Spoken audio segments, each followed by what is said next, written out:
Welcome to Animates, a retro anime review comedy podcast. These episodes contain spoilers and adult language, so stick around if you're cool like that.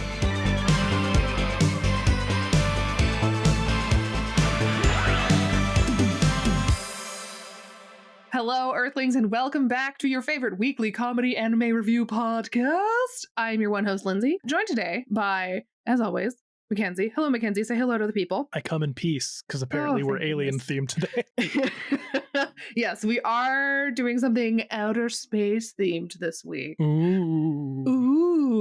Mac, you and I, we like music, right? We've talked about music. We share music recommendations and stuff. We do. Yeah. And I thought this week we'd kind of do something in the realm of music. So back in December, my favorite indie theater where I live played this movie. And I went and saw it because I haven't seen it since university. So it's probably 12 years since I've seen this movie. And I forgot how spectacular it is. And so I thought, you know what? I need to bring this to the podcast because I think Mac will enjoy it. So have you ever heard of these two musicians?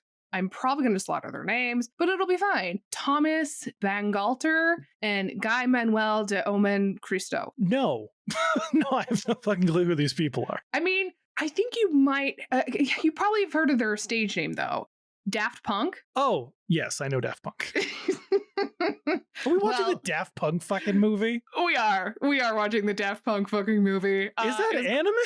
It is. So it's called Interstella 5555, the story of the secret star system. And it was done in 2003 with Daft Punk in collaboration with Toei, directed by Kazuhisa Takanouchi. I'm so sorry if I pronounced that wrong. And it was supervised by Leiji Matsumoto, who is the person who did Space Pirate Captain Harlock. So okay, I know that. There's some big names on this film. I've never actually seen this movie for some reason. I love Daft Punk. I can't believe I was thinking of Japanese musicians for some reason when you're saying those artist names. Those very French names. I know, but for some reason my brain was trying to picture like a Japanese musician. If I was paying more attention, I would have absolutely picked up on the fact that you were talking about Daft Punk. But didn't this also just get a remaster? Yeah, that's why I saw it in theaters. Isn't the remaster real bullshit though? Like a weird AI 4K upscale? Not from what I saw. It seemed fine. I liked it. Also, go support your local indie movie theaters, everybody, because they do awesome programming and support the community. So yes. Anyways, so I love music, but I don't really know as much about Daft Punk. So I talked to my good friend Nathan Isles. He is the guitarist, lyricist, and vocalist for the band Brainbend. They're a fabulous band that I highly recommend checking out. He's also the editor of The Scene magazine. But I got him to write a little blurb about like Daft Punk and their musicality and stuff like that in relation to this movie. And so this is what he sent me. Hello, my name is Nathan Isles, and I'm going to tell you why I love Daft Punk and why I love Interstella 555. And I'll start with the title of Daft Punk's album, Discovery, which I think is one of the best albums ever made. And I think the name is the skeleton key to understanding the themes of the album. The very act of discovery, both internally and externally, is captured in all the house music grooves and sampled bangers as these two DJs discover their success, rediscover a love of rock and roll, and discover the outer limits of what electronic dance music can create, from the drum intro of Crescendos to the lo-fi funk of Something About Us. Now, Interstella 555, the movie, finds a really wild visual way to bring this indescribable experience to life through colorful, super kinetic anime set to the album's entire length. It's like a feature-length music video, which is amazing. An alien band is kidnapped, brainwashed, and forced into the trappings of conventional success, quote unquote, and this stands in for Daft Punk's own self-discovery and experimentation. In my opinion, as a fan, this album and this movie harnesses the playful energy of discovery to create science fiction psychedelia, all devoted to the simple act of searching and learning and discovery. The movie is a really playful merging of the two art forms. It's just so experimental and weird and fun, and the pacing of the songs perfectly matches the colorful anime chaos on screen. In other words, Interstella 555 fucking rules. And if you're ever gonna get into Daft Punk, this is the way. Again, Nathan Isles is incredible. Please check out the band Brainbend. He loves this movie. Is there actual lyric or is there actual like words in this? Nope, just there is music? no words. It's wow, this just is like the your album. Perfect fucking anime. I know. I love it. Like this is There's literally there's character names, but they don't say any of them. you don't have to worry about subtitles or lore that's not visually directly there in front of you. This is gonna be fabulous. It's all very colorful. The music is slapping. Love it. Yeah, I think we're gonna have fun this week. It's also 50 minutes long. 50. All right, cool. It's a little different, but it's gonna be fun. It's essentially a silent film, I guess. Have fun watching this. Enjoy it. I don't know. Can we put interlude music that is brain bent so that we can play their slapping music? Sure, as long as we got their Perfect. permission. We absolutely do have their permission. Great. We'll be right back. Enjoy Brain Bend.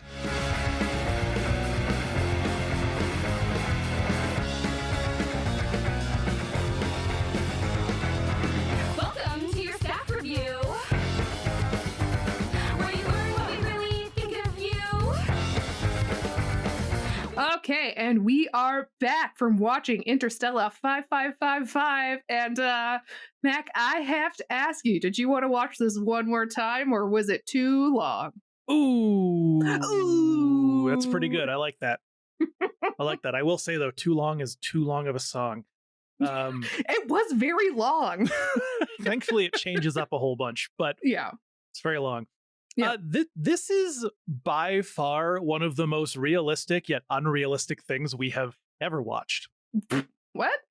So, Do you want to expand on that? yeah, space musicians, demons and magic, awesome, unrealistic, cool fantasy and sci-fi things. Record executives abusing artists and being evil little shits, very real world and true. Oh, yeah. Americans going to other planets to steal sentient beings to be their slaves, a little too real. Oh, man. You are correct. Space hotties? Nice. You know, you get what I'm going here. I can go back and forth on every fucking thing in this movie and be like, realistic to what really goes on. Cool fantasy shit. Like that's The only thing that wasn't realistic is a record executive who just lets their big moneymaker just go. well, kind of lets them go. Yeah. Allows them to leave It was too and go busy. back to where they came from. Well, that wasn't the executive. That was the manager. The Oh, you're manager's right, a you're good right. guy. He's a good guy. But Interstella 555 is a 5555. I know, right? I was like, I'm going to keep messing up and just like, it's either going to be 5 5s or it's going to be 3 5s. I'm It's never going to be 4 5s. Just gonna say Interstella. I think that's going to be fine. Interstella is one long ass music video. Oh, I was about to be like, it's 50 minutes long. Okay, music video. Yes, okay, I understand. It's an hour and a half. No, it's not. It's Yes, it is. No, it's not. It's an hour and a half. It's 50 minutes. It's an hour and Are a we going to half. fight about this? Oh, it's an hour and 5 minutes. Oh, it is an hour and 5 minutes. Jeez. Sorry. Keep that all in. You better not edit that out. I'm taking it out. No. Sorry, you're right. It's an hour and 5 minutes. I don't know why I thought it was an hour and a half. Did but it it's a feel long- like it was an hour and a half? No, that's actually what I'm getting at. Is that it's a long ass music video that has actual plot, but it didn't feel like it was as long as it was because it went by so damn fast because it just feels like you're listening to an album. Mm-hmm. Not to say this like blew me away, it's the greatest thing I've ever seen, but it's a fun watch. It absolutely is a fun watch. And it's visually beautiful, Oh my gosh. Yes. mostly. What did you not like? I'll get into that later. Okay. But the world and the designs are so good. The use of color is so stunning. Oh my gosh. The line work is so Oh. cool. Beautiful. It's a damn good looking movie, Mm-hmm. especially the characters. Mm-hmm. Everyone looks great. Human, alien form. The whole band is hot except the drummer. But I'm sure he's someone's type. Just I'm sure he's not someone's ours. type as well. Yeah. He's just not. Obviously, you've got the cool rocker guitarist Arpeggius. Ooh, which is Your- like such a great name. Yeah. You got the suave singer and synth player Octave. Mm-hmm. And to the surprise of no one, my favorite, Stella, the bassist. Whoa. Look, she is an absolute hottie, and I will not listen to any Stella hate whatsoever. She's cool looking. She's got sick hair. I like her heart cutout I would shapes say the cutout on is her really cool. outfit. Hell yes. Yeah. I think the problems I have with Stella don't come from Stella. They come from the writers. And I get into that a little bit later with what they do with her. It's annoying. Yep. I know who you like the most. Oh, hang on. Let me look up the name so that I know. Okay, who do you think? Is it Shep? Yes, it's Shep. Because he's a hot boy and a hot haircut. Ooh, he's got a great head of hair. When we were first talking, you were like, I really like, because I mentioned that, Stella's hot. And you're like, yeah, I really like the main guy. And I thought you meant like arpeggios. And I was like, he's boring. He's fine. He's fine, but he's boring. He's like generic. And I Yeah. was like, what the hell are you talking about? And then when Shep showed up, I was like, oh, this is clearly the one she means. Mm-hmm. This is clearly Mr. Handsome. Cool Guy, Mr. Handsome. Ooh. Yep, you got it. You nailed it. Ever. We mentioned that there was an upscaled version recently. Yes, we did. Fuck AI.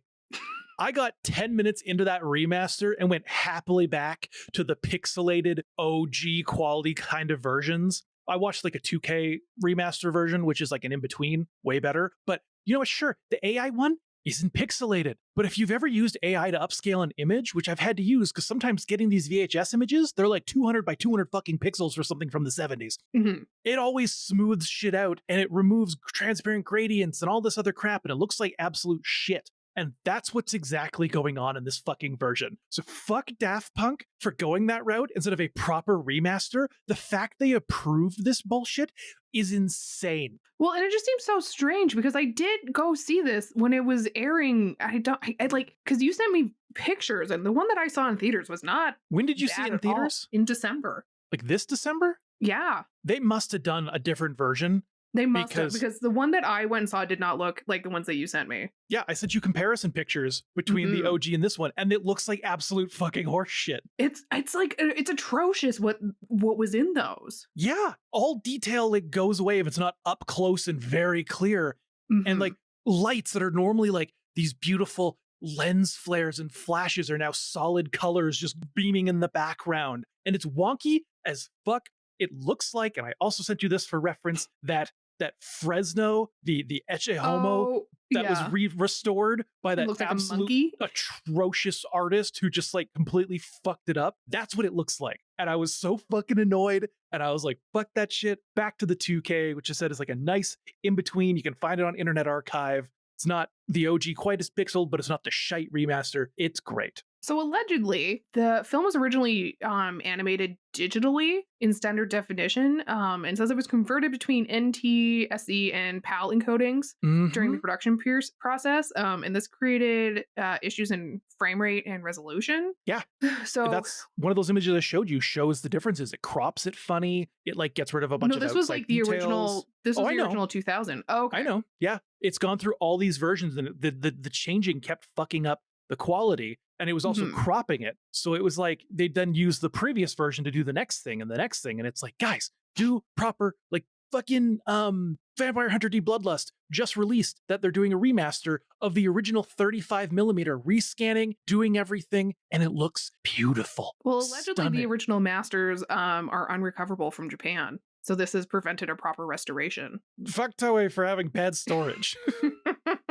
It's like, you're like the oldest anime house and you don't have good storage? What's going on? So fuck that noise. No. But regardless, outside of that, I'll move on because people are annoyed with me now. The music here is easy to talk about. Because it's Daft Punk and it's incredible. It's just the Discovery album. Yeah, 100%. What really matters with the music is talking about how well it lines up with what's going on in the movie. Oh, I think you're going to say it was deciding which is your favorite song. Oh, I've broken down my breakdown by song. Oh, wow. Okay. Well, then I guess we'll get into favorite song later. We'll get to that. I'm like, I just want to talk about the music because it's so good. But no, the music is incredible. It's Daft Punk. I love Daft Punk. My favorite album is the Alive 2007 album. So Nate and I from part one night we were hanging out vibing and we were listening to, I think it's called the Homework album by Daft Punk. We were listening to it on vinyl because we're hipsters and we were just talking and stuff like that. And I was like, man, this song's going on for a really long time. And Nate was like, yeah, it is. I think your album's skipping. Because the song was called Running and Scratching. And it was just, it just... Oh, it keeps running and scratching every now and It's so weird that it's just so repetitive for like 8 minutes, like literally 8 minutes. We didn't realize that it was it was repeating itself. So that's just a little fun story. Homework is great. Obviously, my favorite song on that one's Defunk. I mean, it's a great song.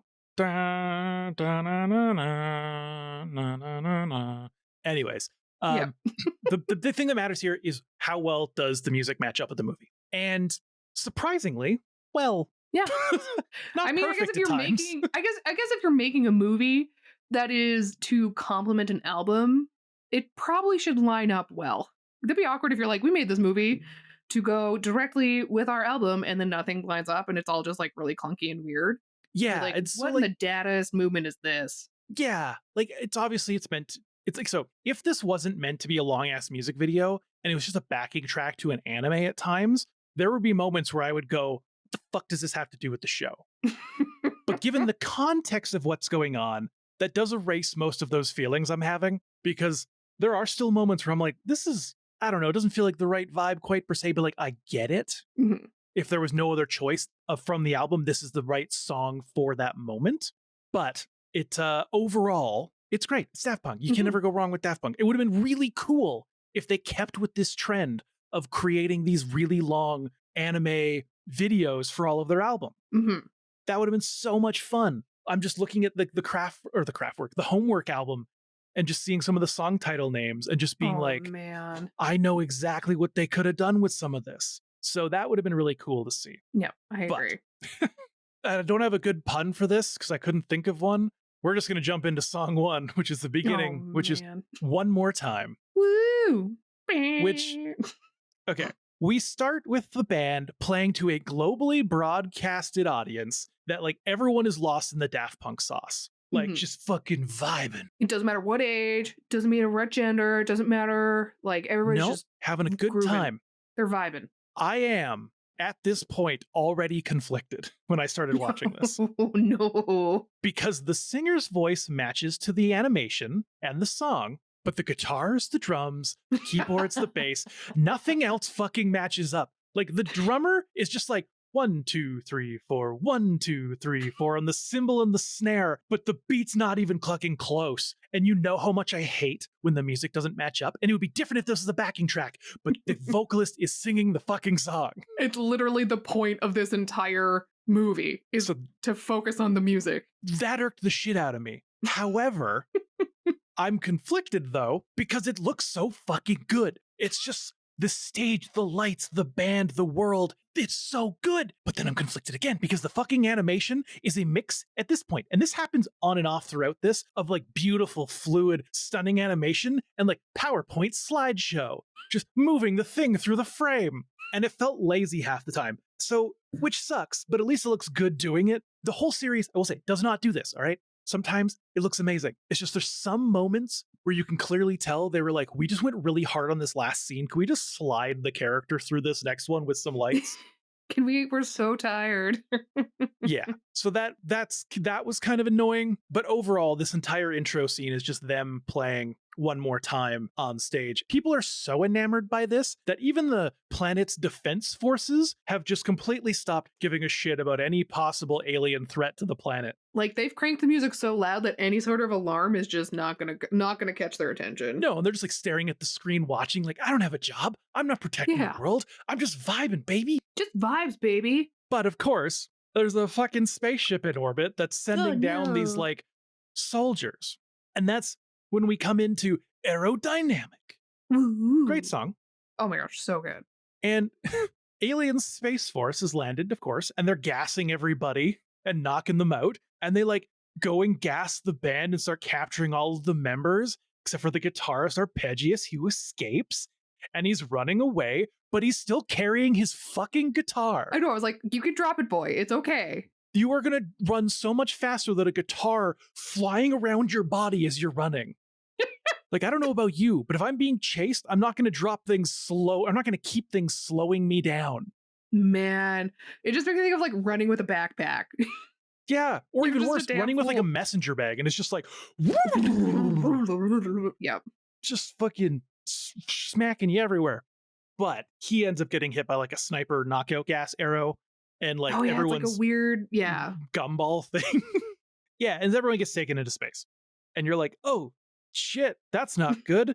and you see like an evil guy in the like watching this on a screen, just like laughing in his shadow or whatever. But as spooky as that is, folks at home, fear not, for it's time for Digital Love. Woo! Great song. So good. And this is where we meet Shep, Lindsay's man crush. Sorry, manime crush. Oh my gosh. Like that? Just thought of that right now. Manime. Great. Good job. You love this guy. I get it. However, he's not in love with you. He's obsessed with Stella. I know. Someone he's never met, but he has his entire bedroom as an adult man covered in posters of Stella. I was like, he has like one poster. I mean, it's He on the has, roof, like, which is weird. 30 of them, all right? So many. But he's got all these I'm posters. just picturing like me when I was 14 with all these pictures of Pete Wentz all over my... That's basically what this is, It but was for definitely Stella. not that was bad. It was not that bad. Well, it doesn't matter how many posters he has, because like he gets back on his ship and he goes to sleep and is just instantly dreaming of her. Now, Mhm. admittedly, beautiful dream. Oh yeah, great dreamscape. Just two of them flying through a beautiful space garden. I'm sure if this was in any way not made for Daft Punk and was a standard anime, there'd be some reference to a wet dream happening here. Because anime. But he gets woken up because they're like, oh shit, we need your help, Mr. Pilot Guy. They've taken your dream girl. Oh no! He's like, oh fuck, let me take my guitar-shaped spaceship. It was a pretty cool spaceship. I laughed so hard when I saw that. Not because it's bad or dumb. It's just like, of fucking course they've got Right? guitar-shaped spaceships. And it's not just like a normal one. It's like those hardcore, like triangular kind of Mhm. ones. Yeah, they're great. Yeah. And this song makes perfect sense for this scene because it's all of, it's digital love and it's all about him in love and yada, yada, yada. And that's great. And then things get a little dark again because it's time to get harder, better, faster, stronger, everybody. Oh man, I cannot think of this song anymore without thinking of those two girls on like the early days of the internet. Oh, and like the YouTube. hand thing? Yeah. Well, no, the one person did it with the hand, but then there was two girls who like did it with their bodies. Oh, right. Yeah. Man, early we're internet old. rocked. Modern internet's a hellscape. Candy Mountain Charlie. Look at my horse.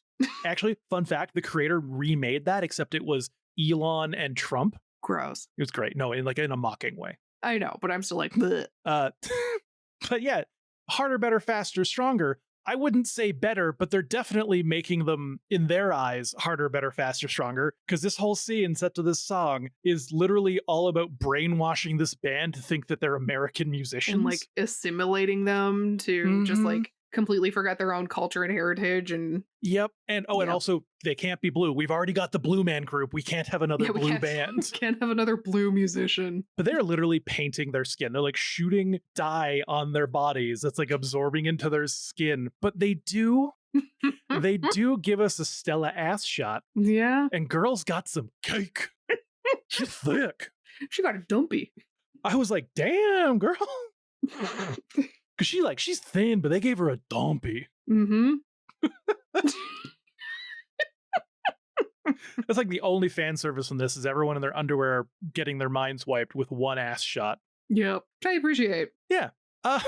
They also give them new fashion. Oh man, their style is so good. I was gonna say, admittedly, I love the looks they're given. It's like Oh yeah. Stella becomes kind of like 70s, 80s Stevie Nicks. Yeah, they're all kind of like late 70s inspired. Yeah, you got the punk rockers between the guitarist and the drummer, and you got the classy suit on, like the very classy 70s suit on With like Octave. the ruffled front and yeah. Mhm. Hell yeah. Band looks great, and they all get custom eyewear, but Mhm. of course it's part of their brainwashing. That's Yep. not their brainwashing. That's keeping them controlled. Yeah. Because they are also under control. Yay!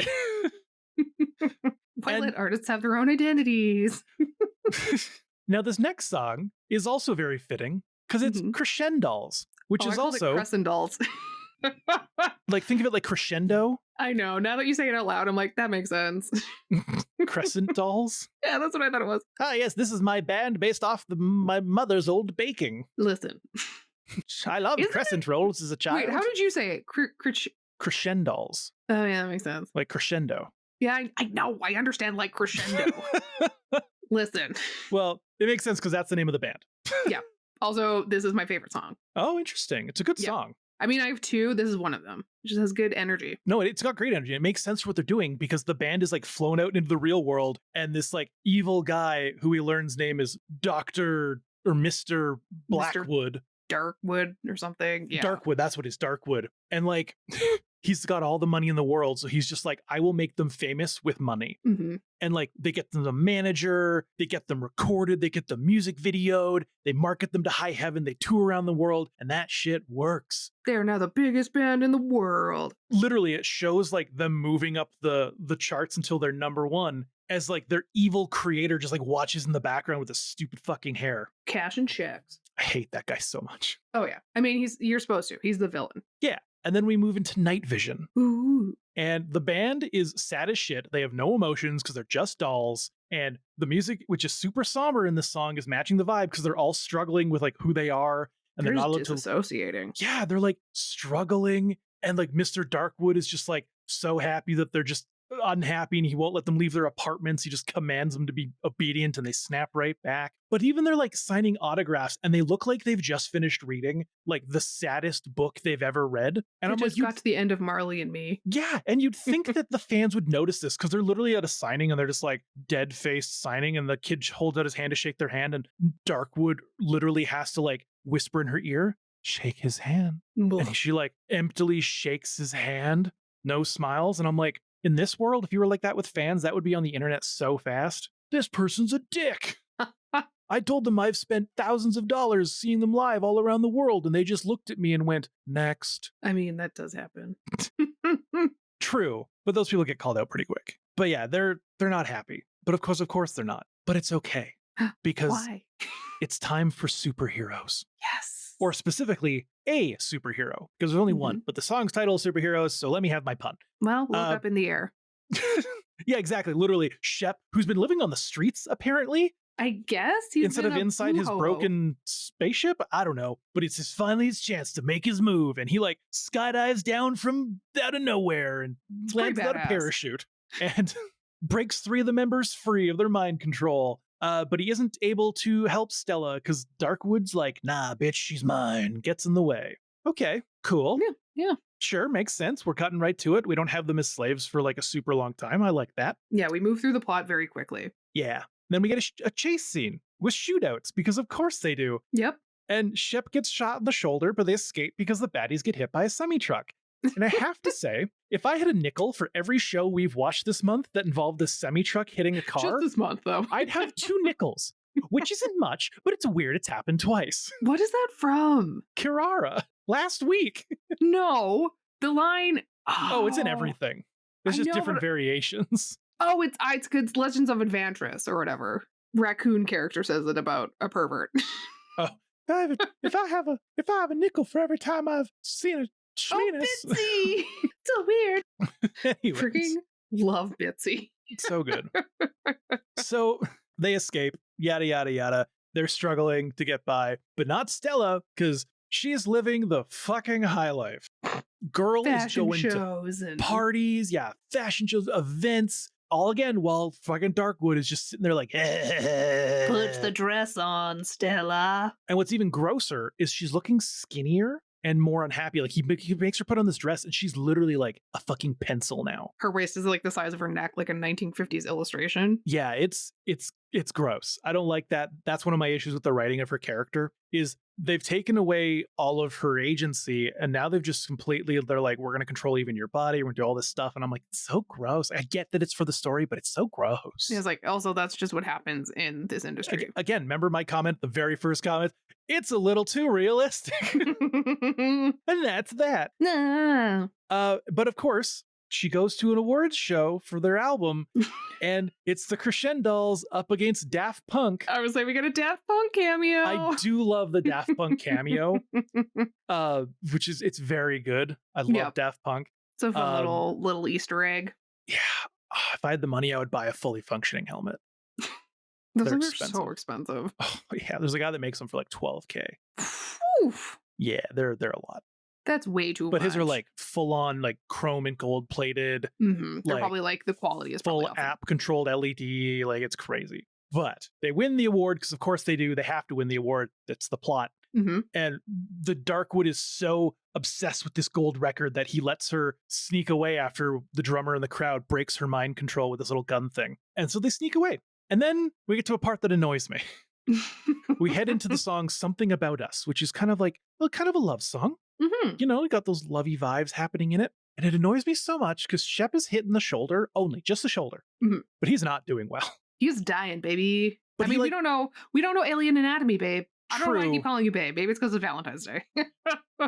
Now I just seem a bit like a dick. But that's not the annoying part. The annoying part is Stella meets him and he like holds out his hand. And I guess their species can give people visions because he like gives her this vision of like his dreams. And it's like they're on this dream date, fading in and out and like showing her memories from her past and restoring like, you know, some ideas of what's going on. It's so beautiful. And I'm like, you're giving this girl this notion that she should be in love with you while you're disappearing. Yeah. Maybe You you should don't do that. You should have just been like, I'm here to protect you. I'm glad you're all still alive. See ya. Mm-hmm. Instead of like making her now sad about this. Yeah. Yeah. So that was annoying, but we've got to have a love story back. I guess. But he Why should have else just. would we have a woman in this story if not to be a love interest and damsel in distress? I don't know. I don't know. But he My, should have like, just told them they were Killjoy feminist aliens. critique of this is Stella's just a damsel in distress and a love interest, and it drives me I fucking know. nuts. She should have been the cool. She should have been the one that survived and was helping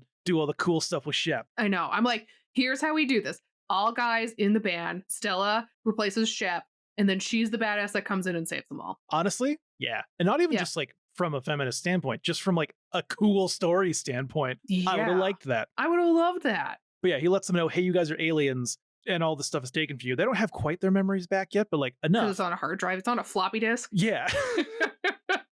And so it's like, I don't know. What this makes me think of is taking your kid to see puppies at like an adoption place, making them play and fall in love with one, and then being like, oh, by the way, we're not adopting it. I just wanted you to know what it would be like if you had had a puppy. Okay, now you're never going to see puppies again. Yeah, that's kind of what this felt like. So from an emotional standpoint, not cool, my dude. From a visual and storytelling standpoint, okay, I get it, kind of. Mhm. But it's time to go on a road trip, a voyage, if you will, Jeez. because Get the song out. is Voyager. And no, that's a fair song for going on a road trip. Yeah. Because they're It's not literally as good as moving right along, but you know. no. But if Daft Punk wrote that song, the Muppets would have been real different. Alkaline Trio does a cover of that song, and it's very Oh, really? Yeah.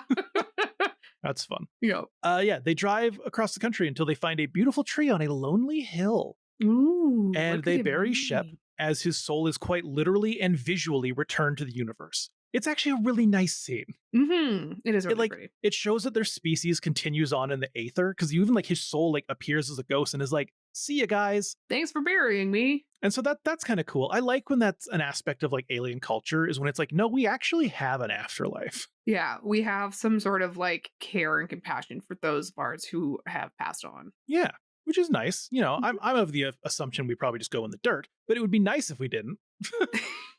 My idea, if there was a paradise, is that it's whatever you think it is. I just, we're going to get really philosophical. I don't know. Mine is like, I just came from stardust and magic from the universe and I'll just return to it. But yeah, they bury him. It's great. And then the next song is Vadidis Quo, which Ooh. quite literally translates to Mhm. where are you going? But the greater meaning of that saying is meant to be, to what end are you doing this? Which is Ooh. a perfect fucking song Mhm. for what's happening here. Because Yeah, it's we're about to get a literally huge lore drop. huge fucking lore drop about to what end are you doing this?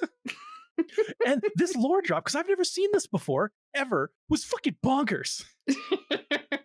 Because like, Yeah, I bet you weren't expecting that. no, they show up at like Darkwood's Manor and they're like running through it and the band's all pissed. So they're like searching for things and they accidentally come across like a hidden room. But first I gotta say, this is an evil guy manor. Oh, Like- it's so peak like evil villain manner. Broken mountain with spires and There's lightning. yeah, like anyone who goes to this dude's house should know he's clearly an evil dude. He's, yeah, 100%. This is clearly a villain's lair. Yeah.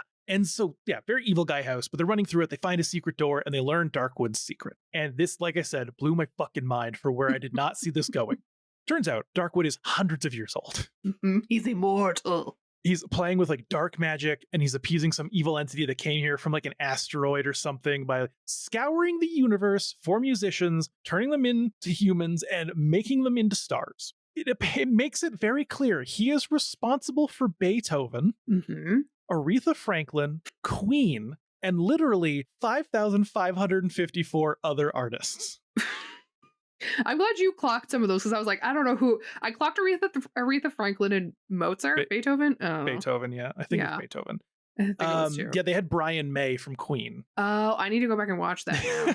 And so here's what makes me forget. This is what's hilarious to me. The Crescendos is the 5,555th record, gold record, gold specifically. Yep. And apparently having all these will allow them to control the universe. But what's funny to me is this implies that they were handing out golden records for album sales in the 1700s. Yep, 100%. Which wouldn't make sense because records in their first form weren't even made until 1877. Listen, stop trying to poke holes in Daft Punk's lore. But I love that when it shows that when he's done with these musicians, like he's like done with Beethoven and Beethoven's old or whatever, instead of like, he just throws them in a pit. Yeah, 100%. He's like, I'm done with you, tosses him aside. But yeah, that I was like, come on now, you gotta have a better explanation for these gold records than that. But the band gets captured because they're obviously not supposed to be there. No. And Stella's supposed to be like the catalyst for this spell, which is again so fucking funny to me. Because it's this giant pillar with this glowing inside with all these golden records embedded around it. But there's a human cutout shape. Oh my gosh. But the hips and ass section looks like a BBL on crack. It's like normal human shape, 2 giant fucking circles. And I know they gave her cake, but this cutout size is so fucking funny. Just another unrealistic body standard for women. It's just atrocious. It's like, it just looks like 2 fucking watermelons on the side of this fucking hip. And even when she gets stuck in there, it's very clear she does not fill that. No, and it's very, she's like awkwardly in it. It just turns out that the Crescendos happen to be the 5,555th record. He was hoping for a big booty Betty. He was like, it's going to be Megan Thee Stallion. Yeah, exactly. It's going to be Cardi B. But it's so fucking funny. But anyway, the band fights back. They knock Blackwood into this into the cavern, the pit. Yeah. All of his like minions jump after him. They rescue Stella. The mansion blows up. As it does. Everyone when escapes. All the baddies are defeated. Which brings us to my favorite song. Face to Face? Short Circuit. Oh. I don't know why, other than the fact, because there are technically better songs on this album. Mm-hmm. But the tones in this song scratch my brain like I'm scritching my one cat's perfect spot right behind his ear. Like, they just make me go, whoo. I love the fucking tones on this song so much. And for some reason, that's just, I hear it. I'm just like, yeah. There's this one French artist, Changeline. She has a song called ADHD Core, and she made it to specifically like scratch the ADHD in her brain. It's so good. That's cool. What's it called again? It's called ADHD Core. So if you have ADHD, go listen to that song because it's so good. Hell yeah. But this whole thing is they're like infiltrating the record label to find their like stolen memory chips. And then the singer Octave gets caught, tased, fucked up. And then somehow he magically turns back to blue because apparently I guess the shock did it. Reverse electroplated him. So instead of sticking color to him, it removed it. I don't know if you get what that means or not. Electroplating? Yeah. Yeah. Okay, but reverse. Ooh. And like the rest of the band is surrounded by police as we fade into Face to Face. So, okay. This is a 4-minute compilation showing Octave healing in the hospital while the band learns the truth about themselves. They get their memories back. They get their skin color back. They become the world's favorite aliens and musicians. They get their jumpsuits back. No, do they? Yeah. Yeah. They get everything back. They get their bands back as a gift from their manager. Because the manager wasn't a bad guy. He didn't know about the stuff Blackwood was doing. He's the one who's like helping facilitate them get all better and everything. However, in again, one of the most unrealistic fucking scenes of this whole thing, the US government is like, let's help these aliens get back home and rebuild 100%. Their guitar ship. Bullshit. They would have had their... They would deport aliens? They would have had their no, because they're being all nice to them and they're being so good. They would have had their asses locked down and sliced up for study within 12 fucking hours. They would have had ice on their asses. Like literally space ice, and then on literal ice to keep their bodies from degrading as they're cutting into them. That's what would have happened in America. They would have been in Area 51. No way they're letting them go this easily. And like the whole world now knows about aliens and how all their favorite musicians were aliens, like this whole news report going on in the background. And I'm like, great, that's cool. But so unrealistic that the government is helping you with this. Yep, I don't. So unrealistic. I don't know. Again, I'm like, they wouldn't let them go. If they're making a shit ton of money for people, they're not going to let them go. No, thankfully the manager's a good guy. Mm-hmm. But we head into the song Too Long, which describes it exactly because it is too long. And like I mentioned earlier, it does switch up between like the beat and the pace and stuff. So that does help. Mm-hmm. But basically, it's them making it into space. They go into hyperdrive through the portal they came from. And then, in another plot twist, Blackwood shows up as a giant space demon ghost thing. Because he has one last bit of energy to take those aliens down. Yeah. And eats their spaceship. And then shit went horror really quick because while they're in here, it's like ghosts of his face flying around and electrifying His them. like hair. But oh, geez, what are you doing? But fear not, folks at home who have not seen this. It's Lindsay's boyfriend to the rescue. Because I said that their species doesn't really go away. Their souls still exist in the ether, and Shep's soul shows up and kicks the living shit out of Blackwood for good, or Darkwood for good. And then we finish with them arriving home, putting up a statue in his honor for his sacrifice, and putting on another concert. It's a nice ending, you know? It's the story. It's all utopic. good. It's perfect. Wrong. Fucking wrong. No. This ain't the fucking end. No, it's not the fucking end.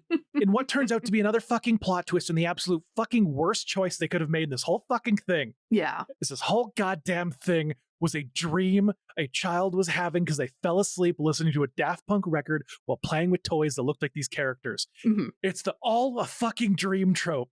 We've talked about this. Yeah, it's the laziest way to end a story. They had a perfect fucking ending. They did. They did. Get home, they play music. It's good. It's broadcast across the galaxy so that both planets can enjoy them. Like they're connected through music. Art is what unites us all. And then, yeah, it's just a dream. Fucking it's just a dream. Yeah. Dumb fucking way to end. You know what? If I ignore that final fucking part, I'm like, this is great. This is fun, great music. It looks great. The characters are great. As soon as you throw in that fucking end spot, I'm like, oh, you dumb motherfuckers. Yeah, I forgot about it because I just black it out of my brain because the movie ends with the concert. That's when it ends. I thought when I saw that record playing and the child had like the toys that it was because like they made them and they like had a record made so that people on Earth could continue listening to their music and blah, blah, blah, blah, blah. And they knew the aliens, the toys. No, I Googled it. It was all a fucking dream. All a fucking dream. I know. It was like, you think of like the creative like excellence that is Daft Punk, you think they would think of a better ending than that. Yeah. So dumb. But if you ignore that part, not dumb. Yeah, exactly. So yeah, this movie, it's good. It's not great. It definitely has its flaws. Okay, well, what would you rate this film then? That's a great question. Good music. Cool animation. Yeah. I have to include that end part for an actual rating. So I would give this I'll give it a 7.03. Oh, wow. Okay. The rating for this on Mal is 8.13. Okay. So I'm a whole point off, which is quite a bit. It's only been rated by 45,000 people. That last fucking part soured me so much. You just forget about it. It's a good film. I ignore that. It's like a good, like a good 7 point, I'd say like 6.3, 6.7, something like that. But I just, fucking end. It's not necessary at all. Nope. I don't know. I'm just like, I would love to know what the guys were thinking when they were like, this is how it should end. Like, just no. And then I was like, you could have cut it out when you remastered it 5 billion times. I don't know. All right. Well, any final thoughts? Yeah, I'm good. All right, cool. Well, thank you all for listening to this musical episode. I appreciate it all. I appreciate you. Appreciate your faces. If you want to appreciate us, you can leave us a review, rate us 5 stars. We really would mucho appreciato it. And yeah, we also have a YouTube channel where we post a lot of videos. Sometimes Mac trolls me by making me rate Dragon Ball Z characters. Dragon Ball Z characters based on their hotness, and it goes terribly wrong, or sometimes it goes well. Go check them out. Yes, and if that is not enough for you, we also have a Patreon, and we would love your support on there. It is the best way to help us produce this show and give you amazing retro anime content every week. And one of those perks is that Kenzie will read out your name on the podcast. So take it away, Mackenzie. Yeah, I'm feeling generous this week, so I'm going to read everybody out. Oh, wow. Starting with our supporting characters, we've got Cammy Kins and Jack Me Off, I was drinking water. as well as I Say Holmes. Oh, no. And then we've got our retro cuties where we've got a deep, sexy voice says relax. Sorry, a deep, sexy voice says relax. And Duffo, we've also got Carly J. Jepsen, which is a hilarious. I love that. So good. But moving into our chibi champions, we've got Swamp Wizard and Butler Rat got the 3-room, 700 square foot apartment moving in April 1st. Well, looks like Kira's going to take a little longer. Several have to wait. A lot of words.